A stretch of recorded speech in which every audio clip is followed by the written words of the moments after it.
अहो हा काय करताय? नारळ होतोय.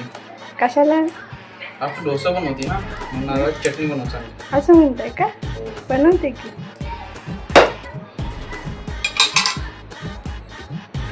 हे घे.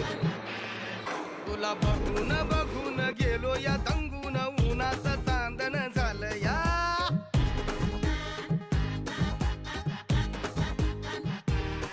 तुला बघून बघून गेलो या दंगून उन्हाचं चांदण झालं या. वार शिरलई अंगात आलो या रंगात तुझ्यात गुंतून गेलो या.